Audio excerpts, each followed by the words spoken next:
Hey everybody, I'm Coach Brian, and in the spirit of celebrating love, I wanted to chat about relationships, how you get them, how you work through the hiccups, and how you celebrate the good times. So I'm sitting with some of my favorite people, and today I'm sitting with one of my best friends, and we'll start by you introducing yourself, and then tell everybody how long you've been in a relationship. Well, first of all, I'm glad to know you get one of your best friends. Yeah, those are best friends. Yeah, I'm one of my best friends. I'm Ervin Johnson. I live here in DC. I've been here for about 16 years, which is amazing. But I am, in fact, single. I have been single for a while, which is not a problem, right?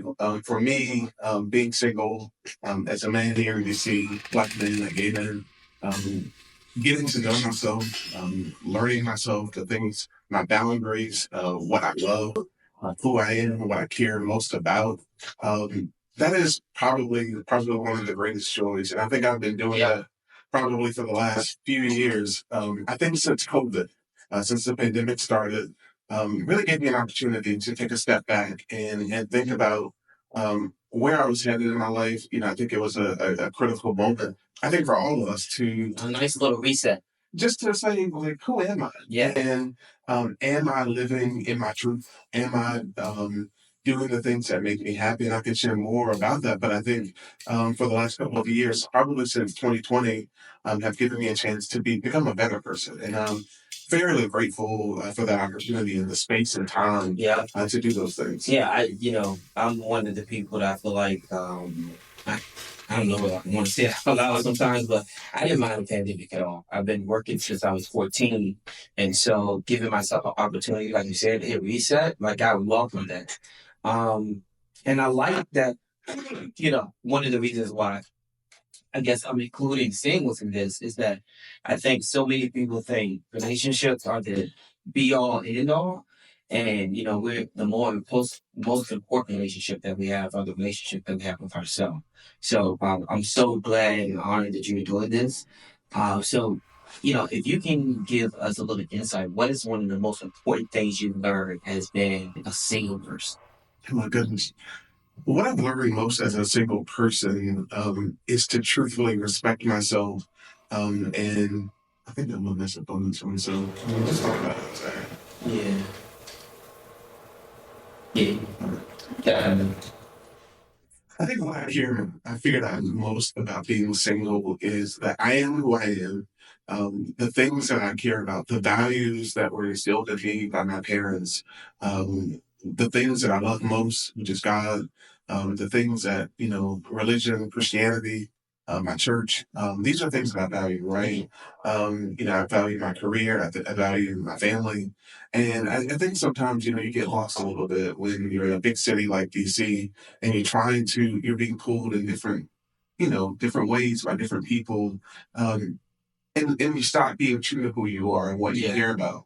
And I think for me, that's what I love most about myself is knowing who I am, Being grounded. and being grounded in the sense that my family is still most important. God is still most important to me. And so as I go out and try to meet people or enter spaces that I may not be comfortable, it brings me back to like where I am and who I am.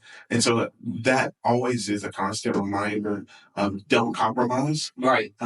When you're trying to meet people, if it doesn't align, I think so many people struggle with that, setting boundaries and understanding, like compromising in a situation doesn't mean that we compromise who we are. Yeah, okay. Um, I guess one of the things I wanted to know is, are you dating and do you want to date if you're not dating? so yes, I am dating. I would say in the sense of getting to know people, Yeah, right? yeah. And I think that's the beautiful thing. I think dating doesn't necessarily just have to be just one person that you meet and it's the next 18 years of your life, but you could go out in DC. It's so many things to do. The beautiful thing about DC is so many attractive Black gay men who are well put together, who have great careers, who have a lot to offer, right? So you can, in fact, date. And I think that definition. Maybe I should start dating. I mean, what?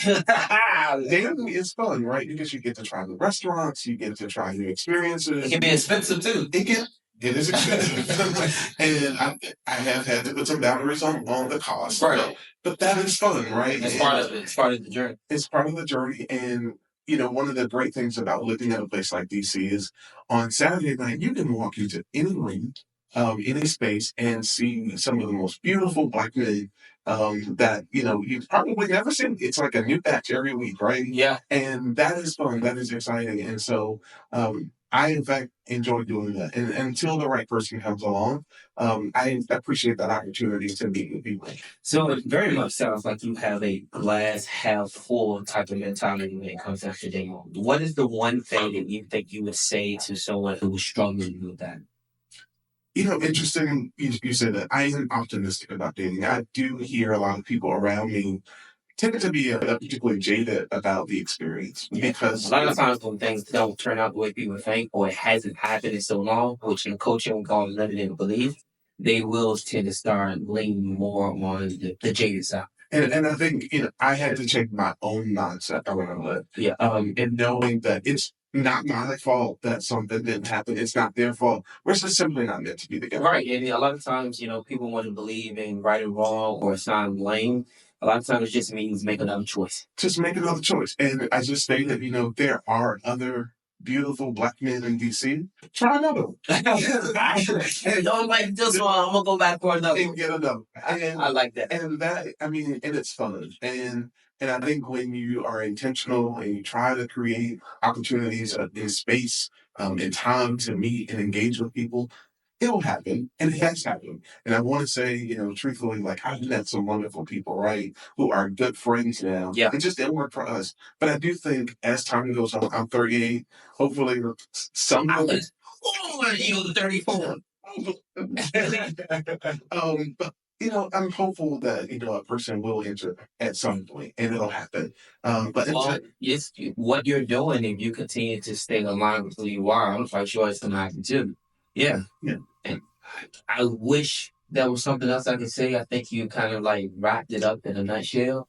I think your optimistic view of relationships is what I hope that I can help inspire other people, right? I think if we remain open and we actually manifest what it is we want, then chances are you will get. Ervin, thank you so much for doing this. I so appreciate you. I hope this inspires somebody, and I look forward to having more talks. Like already, Absolutely. Thank you.